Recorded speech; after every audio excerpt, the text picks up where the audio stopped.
Muito bem, vamos para a leitura do texto dessa manhã, que se encontra no Evangelho de Lucas, capítulo 2, verso 1 ao 16. Lucas 2, do 1 ao 16.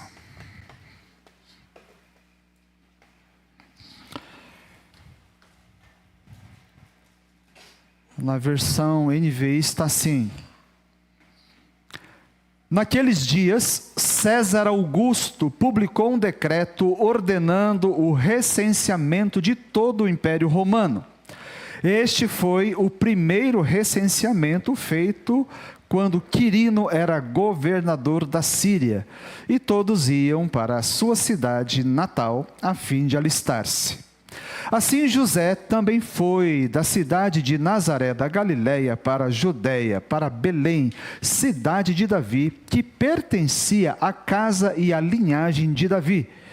Ele foi a fim de alistar-se com Maria, que lhe estava prometida em casamento e esperava um filho.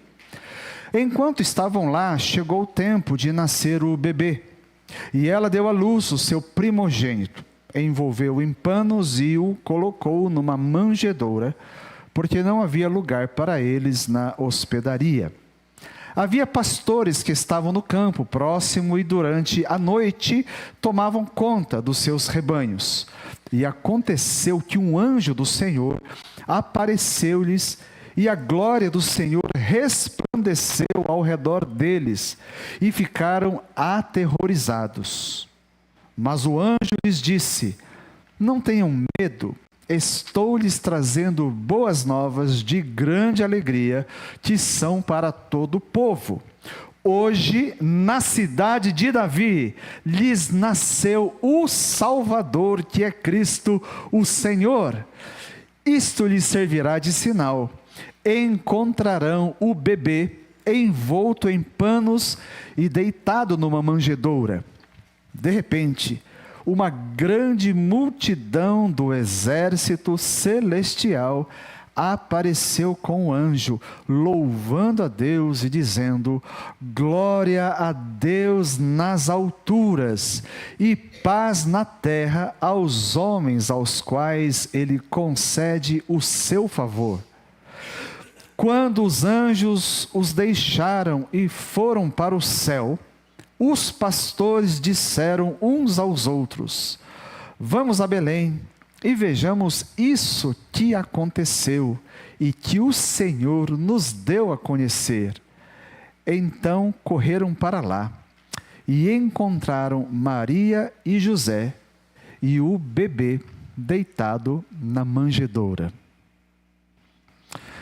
Pai bendito, nós reconhecemos a Tua presença no meio de nós e pedimos que essa presença santa nos ilumine através da explanação da Tua própria palavra, e assim a Igreja de Jesus aqui reunida encontre mais uma porção de edificação, em nome de Jesus, amém. Alguns aqui nasceram após muita oração, planejamento, sonharam. Outros vieram de surpresa, repentinamente.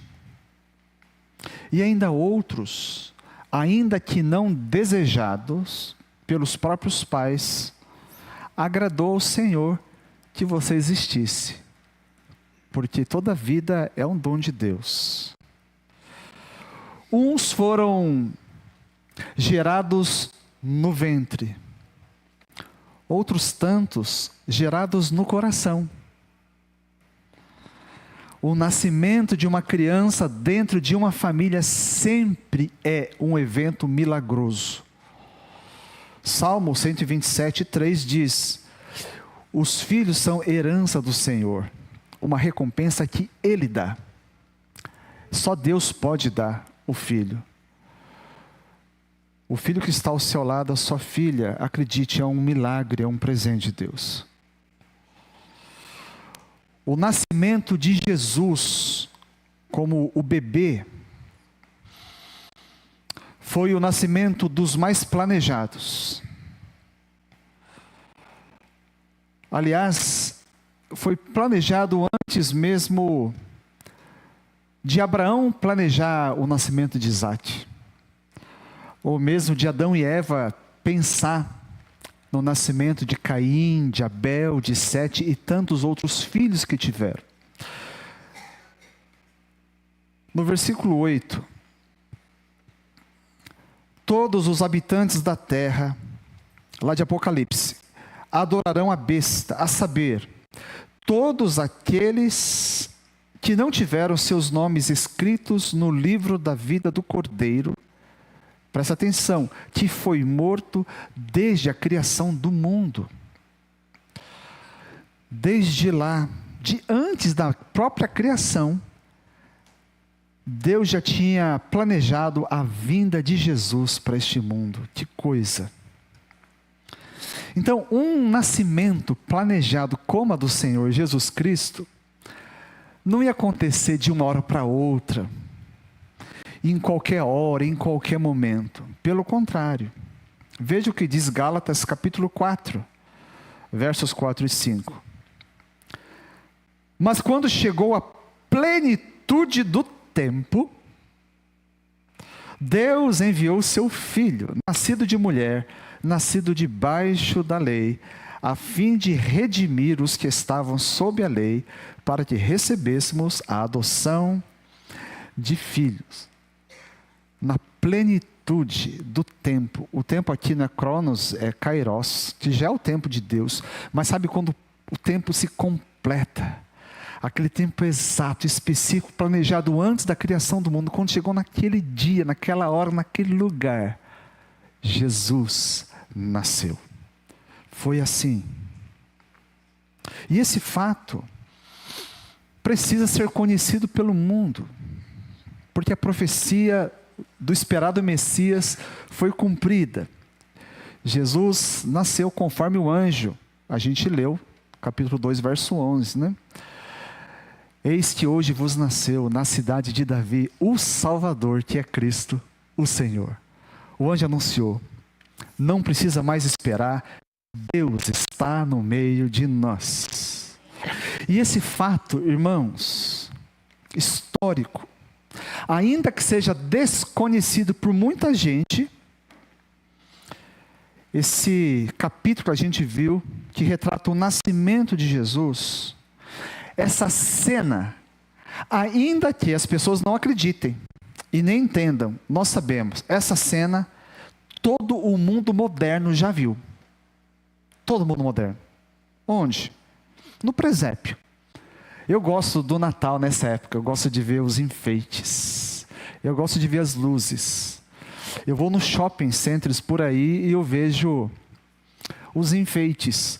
E lá me entristece, porque muito desses enfeites, no meio das luzes, tem um usurpador. Não que ele quisesse, né? As pessoas estão substituindo a centralidade de Jesus por aquele bom velhinho chamado Papai Noel, que não faz sentido. Mas ainda assim temos. Eu visitei a casa de um irmão querido, e eu vi lá no lugar de destaque, ao lado da mesa, um presépio com, né, o José e Maria desse tamanho assim, e os demais. Eu acho bacana. A gente vê nos quintais das casas, na sala, sempre no lugar de destaque nessa época do ano. Isso começou a acontecer a partir de 1223, quando Francisco de Assis, o que hoje a Igreja Católica chama de santo, mas foi um homem de Deus, acreditem. Ele fez uma peregrinação pela Terra Santa, ele conheceu os lugares bíblicos por onde Jesus passou, e inspirado por essa viagem dele e conhecendo o texto sagrado, ele pediu autorização para o Papa, e ele montou essa cena, que ficou desde então conhecida como o presépio. E foi numa véspera de Natal, na região de Greccio, em Lácio, na Itália, que ele montou o primeiro presépio exatamente como está aqui em Lucas. Estava lá Jesus na manjedoura, José, Maria, os pastores e os animais. Esse é o presépio original criado por Francisco de Assis, né? Sem os magos. Tudo bem, hoje vocês colocam os magos, não tem problema, né? Pastor Mateus faz isso direto no Photoshop. Quem não está, ele põe. Quem sabe disso, então, acho que foi ele o culpado dos magos estarem nos presépios. Pastor Mateus, o que o senhor fez? Então, desde então, os presépios se tornaram assim uma coisa muito querida por milhões de crentes espalhados pelo mundo. Tem crente muito, por causa de um pudor religioso, meio deslocado, contra o presépio. Gente, não é para idolatria, é uma lembrança, é uma obra de arte, né? É uma obra de arte. A gente acha querido porque isso aquece o coração. Essa época do ano, que não deveria ser só nessa época do ano, mas nessa época do ano, de uma maneira assim mais acentuada, o nosso coração fica um pouco mais aquecido com essa lembrança. Retrata um acontecimento sagrado que nós cremos. O nascimento do Filho de Deus que tira o pecado do mundo. Então, no Brasil a gente vê em todo lugar, como eu falei, né? O pessoal acha fofo, tem de todos os tipos. Eu fui num santuário com Theo, época que ele era estudante lá em Guará. Lá perto tem uma exposição de, não sei se 12 presépios, exposição permanente de presépio, todos os tipos de presépio, todos os tamanhos, materiais. E hoje em dia as pessoas fazem, tem gente que faz o próprio presépio, né? Porque fala assim, vem ver, pastor, quando o pessoal faz, né? Vem ver o que eu fiz, olha que fofo. Não é lindo, pastor? Eu acho lindo. E vocês também acham lindo, a maioria. Quem não gosta, não levante a mão que você vai ficar marcado, né? Eles vão te cancelar nessa igreja, então não fale. Gente, não está isso na Bíblia, o que eu vou falar agora. Não está registrado definitivamente. Mas vocês vão concordar comigo, que nós achamos fofo, nós achamos lindo, mas a mãe do bebê definitivamente não achou lindo. Ou você acha que Maria, aquela adolescente, o homem até pode achar, porque nós homens não sabemos de nada, mas a sua esposa que carregou os seus filhos na barriga, ela sabe o desconforto que é. E cada mês que passa, o desconforto aumenta, né? Aquela barriga enorme, não tem posição para dormir, ela fica mais fragilizada, né? Tudo fica mais acentuado para a esposa, e então ela está ali, naquele ambiente, onde a todo momento aquele odor acre de urina de vaca, aquele estrume para tudo quanto é lado, moscas irritantes voando a todo momento, um vento gelado atravessando as frestas, se é que tinha parede, nada de luxo, nada de conforto. Estava ali o bebê, a mãe que tinha acabado de parir, e nem higiene pessoal ela pôde fazer. Tem alguma coisa de fofo? Nada. O Deus do universo, ele teve no comedouro dos animais o seu berço real. Cumprindo não, né? Conforme Paulo fala lá em Filipenses 2, versos 5 a 8. Diz assim, olha, seja a atitude de vocês a mesma de Cristo Jesus, que embora sendo Deus, não considerou que o ser igual a Deus era algo a que devia apegar-se, mas esvaziou-se a si mesmo, vindo a ser servo, tornando-se semelhante aos homens, e sendo encontrado em forma humana, humilhou-se a si mesmo, e foi obediente até a morte, e morte de cruz. A gente vê cada vez que nasce um dos filhos da realeza britânica, a mídia mostra, né, todo aquele luxo, aquela pompa. e são seres humanos. Não são melhores que ninguém. Mas aqui a gente vê o Filho de Deus, o próprio Criador do universo, se esvaziando, tornando-se servo, e desde o início, para levar a missão dele a sério, ali na manjedoura. Nasceu e já foi, na sequência, colocada no coxo, numa linguagem mais do Brasil.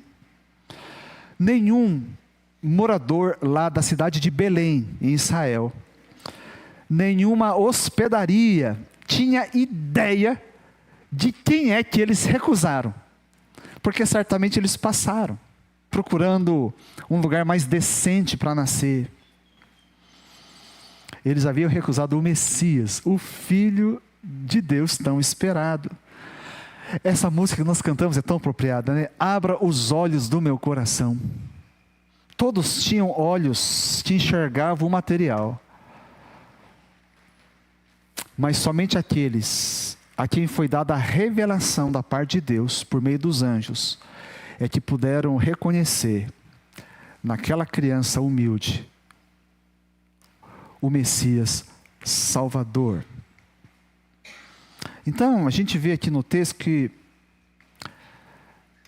foi assim. Mas não foi assim só porque eles não tinham olhos do coração aberto. Foi assim porque há muito tempo o povo de Deus estava longe de Deus e a palavra de Deus não fazia mais parte do coração deles, porque senão... Olha lá, Isaías 58:7, o que diz a palavra de Deus.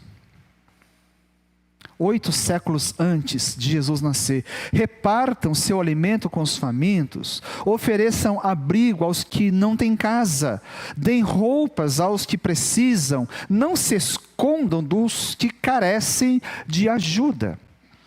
Se eles simplesmente obedecessem a palavra de Deus, mesmo não reconhecendo ser Jesus, o Filho de Deus, estava tudo certo.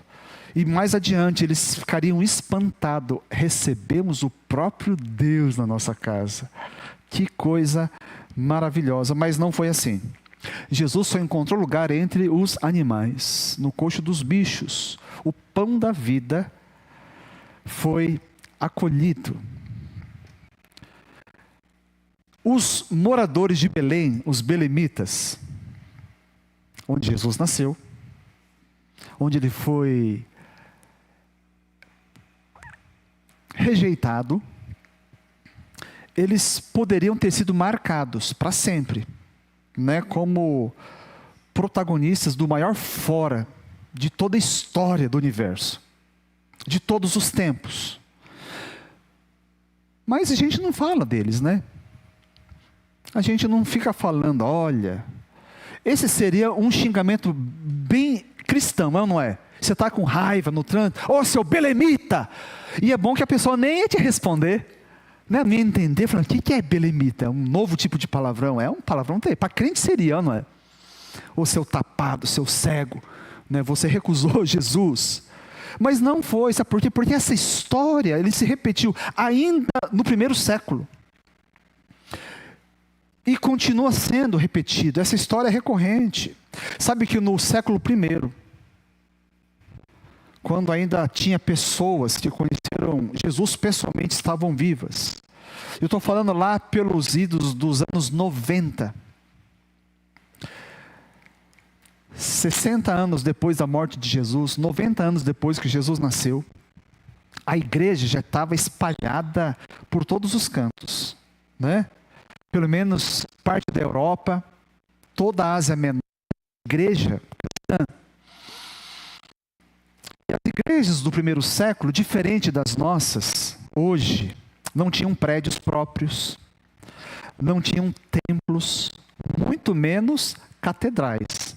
Eles se reuniam em cavernas, catacumbas, porque eram perseguidos.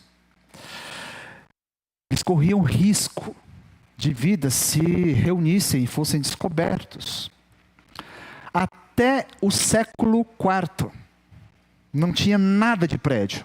Isso aqui não existiria se a gente estivesse no começo. Somente lá no ano de 326 da era cristã é que a primeira, a basílica anterior, não essa atual, que está lá em Roma, Basílica de São Pedro, foi erigida. É o primeiro prédio, um pouco mais suntuoso, né, foi erigido porque Constantino supostamente havia sido convertido, o imperador de Roma, a mãe dele também, e então foi construído, né? De qualquer forma, no início da igreja e posteriormente, ainda hoje, as igrejas sempre tiveram como tradição, por tradição, adorar Jesus Cristo, a pregar a palavra de Deus e ensinar sobre Jesus Cristo, a orar em nome de Jesus Cristo. É o que todos nós aqui fazemos. Isso aqui é desde o século I, desde quando a igreja foi fundada lá no Pentecostes. Na igreja em Laodiceia, uma das 7 igrejas registradas no Apocalipse, não era diferente. Laodiceia é onde modernamente nós temos um país chamado Turquia. Laodiceia está lá dentro da Turquia moderna. Então fazia tudo isso, eles adoravam a Jesus, pregavam a Jesus, oravam a Jesus, faziam cultos a Jesus. Mas Jesus não estava dentro da igreja. Vejam só. Eles tinham Jesus na boca, Jesus no discurso, mas não no coração. Jesus estava na forma, mas distante da vida deles. É por isso que um texto muito conhecido, e eu lembro que na minha infância,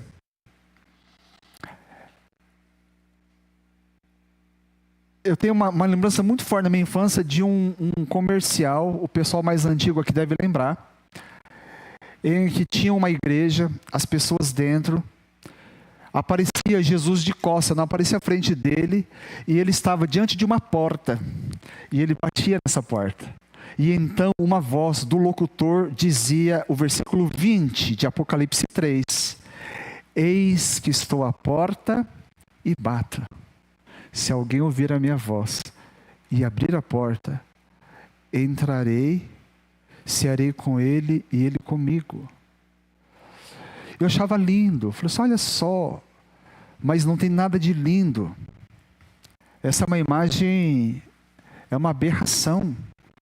Jesus, que é o dono da igreja, para quem a igreja cantava, a quem a igreja adorava, em nome de quem a igreja orava, ele não conseguia entrar na igreja dele. É isso que esse texto está falando. Esse texto é horrível, né? Esse texto aqui é uma denúncia de que a igreja tem cheiro de igreja, parece igreja, mas não é igreja, porque Jesus está fora.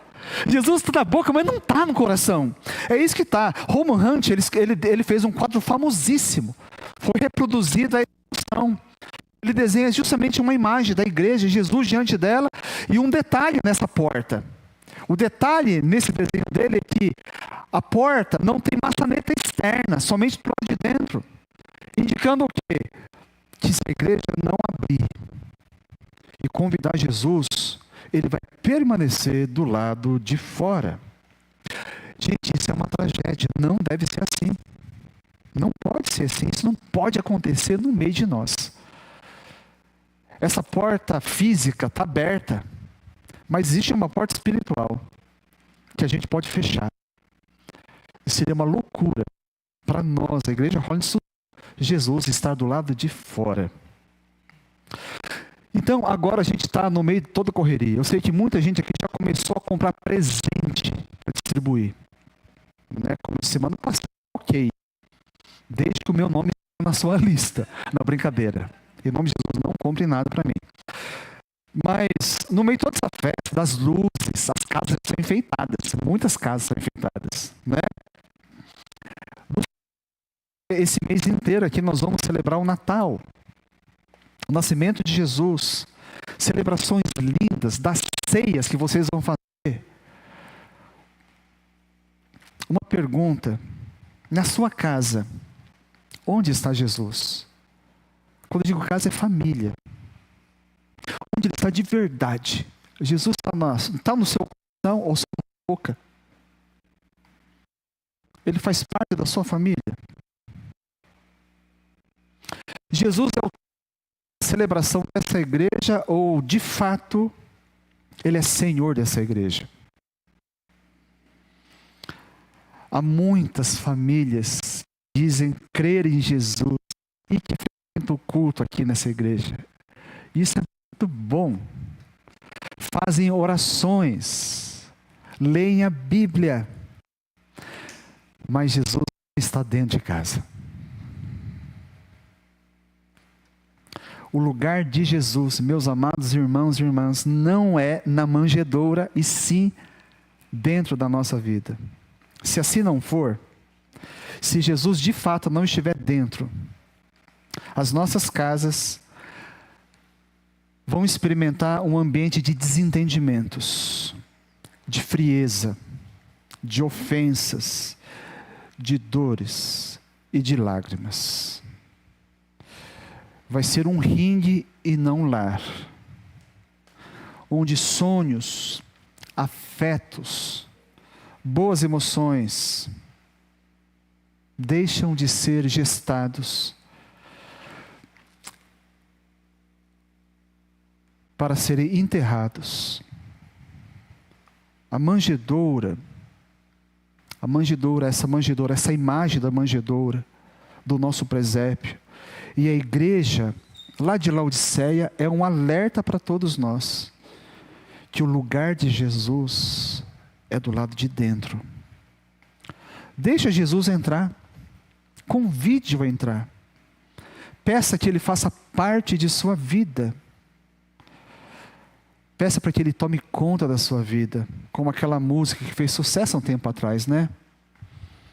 Entra na minha casa, entra na minha vida, mexe com as estruturas, pede para ele tomar conta daquilo que você não dá conta. Deixe o príncipe da paz entrar e acabar com toda essa raiva. Sabe que não vai embora esse rancor, esse azedume, esse veneno que sai da boca. Adora a Deus com a boca aqui, mas em casa parece que você troca de boca, de língua. Em casa só fere. Você sabe, eu sei, do nosso jeito, a nossa maneira não funciona. Na nossa própria exclusiva força, a gente sabe insuficiente. Do nosso modo, ela não prospera. Nós precisamos de Jesus. Não quer dizer que com Jesus entra, tudo é fácil, tudo é automático. Mas algo certamente vai acontecer. Gente, eu gosto do objeto cruz. Né? Eu gosto. A cruz, pode com Cristo, melhor ainda, aquela cruz que não tem Cristo como essa aqui. Tem aquela cruz vazada, que só tem a silhueta de Cristo. Né? Todas elas remetem a Cristo. Né? Eu prefiro uma cruz sem Cristo, porque nos lembra que Jesus morreu, mas ressuscitou. A cruz não o reteve. Sabe que em 1824, no Brasil Império, foi promulgada a primeira Constituição, né, no Brasil Império. E na ocasião, a Igreja Católica Apostólica Romana foi declarada a igreja oficial. Então, era a única igreja permitida. Nós, protestantes, descendentes da igreja reformada, éramos proibidos. E nessa época, portanto, éramos proibidos de ter cruz. Se fosse na época do Brasil Império, isso aqui seria proibido. Era exclusividade dos católicos, porque era perigoso um católico entrar, achar que éramos católicos e aqui ficar, e conhecer a verdade, e pela verdade ser liberto. Mas então em 1891, depois de proclamada a República, na Constituição, o Brasil se tornou uma nação laica, né? A igreja e Estado eram separados, então a liberdade foi declarada, se bem que em alguns rincões lá do Nordeste ainda, as igrejas são apedrejadas. Os crentes que pregam o evangelho são perseguidos. Ainda, hein? Que coisa. Eu estou falando de símbolos, cruz. Como falei do presépio, eu gosto das decorações de Natal. Se eu passar na tua casa antes de você desmontar, mostre a que você tem. Não aquelas que remetem a Papai Noel. E também não precisa esconder o gordinho de vermelho na sua casa. Ai, pastor, chegou. Igual uma família que eu fiquei sabendo depois que eu saí, que toda vez que a gente ia lá, ele fazia um corre-corre na igreja. O que fazia? Mandava esconder todos os cinzeiros que tinha em casa. Os filhos ficavam horrorizados, a hipocrisia do pai, né? Ele falou assim, não precisava fazer isso aí. Eu não sou Deus, gente. Se Deus viu, tanto faz se eu ver. Eu vou olhar aquilo ali e eu não vou te chamar atenção, né? Você sabe que está se matando, que é um vício difícil. Não tem problema. Então, se tiver Papai Noel, não precisa esconder, por minha causa. Pode manter. Só dá um de presente que eu não vou querer. Mas o presépio com Maria, com José e os pastores, gente, eu acho lindo demais. Nós enfeitamos a nossa casa, mas ainda não tem presépio. Quando eu tiver um, eu não sei se um dia eu vou ter. A nossa manjedoura vai ser uma manjedoura, eu acredito que única no mundo. Vai ser chamado manjedoura babyless. No português, é uma manjedoura sem bebê. Vai ter tudo. Maria, José, manjedoura, os pastores, o anjo, os bichinhos, sem os cheirinhos. Para simbolizar que na minha casa, Jesus encontrou um lugar para ficar e permanecer. Ele não vai precisar deitar num coxo de animais. E quem sabe um dia, né? A gente vai ter um presépio desses aqui nessa igreja. E aí quando alguém fala assim, por que nesse presépio Jesus, não tem Jesus? Porque Ele não precisou. Porque nessa igreja Ele é Senhor. Na minha casa, na minha família, Jesus encontrou lugar no nosso coração. O presépio com o bebê é um lembrete da dureza do nosso coração. Que no presépio da sua casa, a manjedoura fique vazia no nome de Jesus. Mas principalmente, o presépio que você tem no seu coração. Curva sua cabeça em nome de Jesus.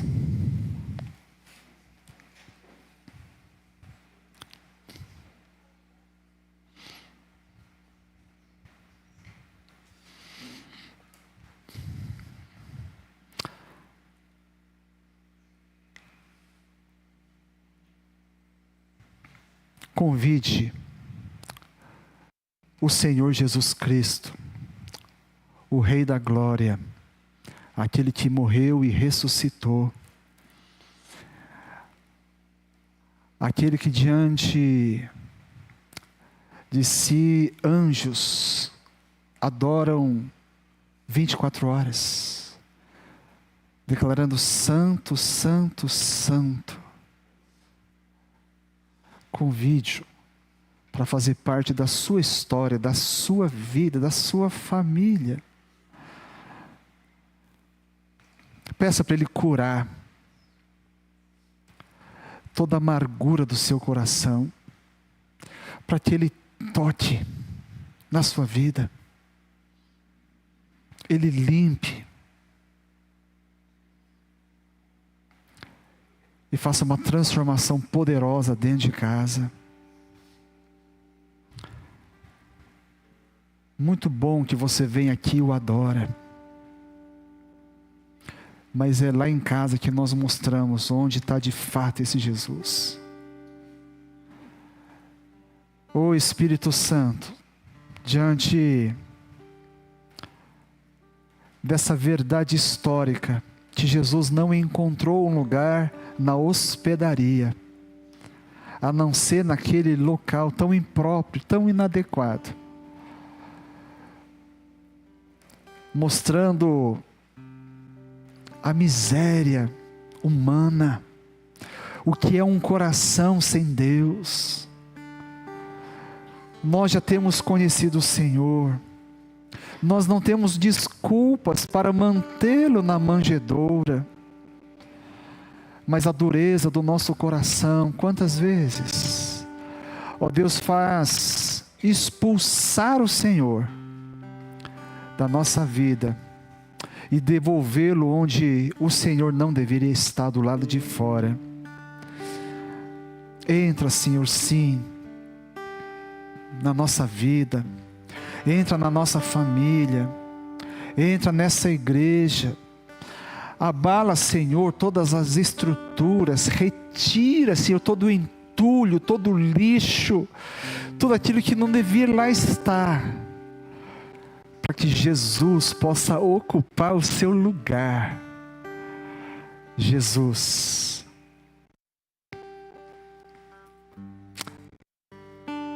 eu quero declarar, em nome dessa igreja, nós te queremos do lado de da porta. Nós queremos o Senhor reinando nessa igreja. Nós queremos ver o Senhor se agradando. Nós queremos fazer coro juntamente com aquela milícia de anjos que adoravam o Senhor por ocasião do anúncio do nascimento de Jesus. Que essa igreja seja um luzeiro nessa cidade de Suzano, através de cada membro, do mais novo ao de mais idade, onde estiverem, todos possam ver que Jesus mora dentro do nosso próprio coração, e eles vão perceber isso, e sairão de nossas bocas, pela maneira como as nossas mãos serão diligentes para boas obras, pelo modo apressado como os nossos pés se dirigirão na direção de todo aquele que estiver necessitado, corações dilatados para acolher a Cristo e acolher todos os demais a quem Cristo ama.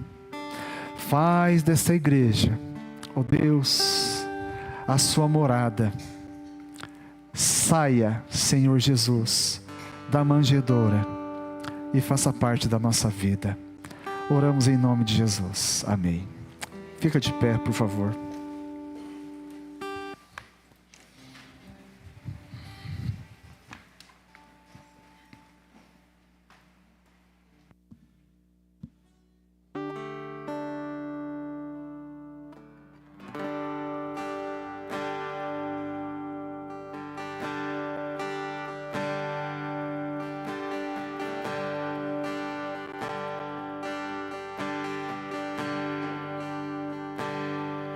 Você é bem-vindo aqui. A casa é sua, pode entrar. Me esvazio de mim, me esvazio de mim.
Que a graça do nosso Senhor e Salvador Jesus Cristo, o amor de Deus o Pai, a comunhão e a consolação do Espírito Santo seja com cada um aqui e com toda a igreja de Cristo.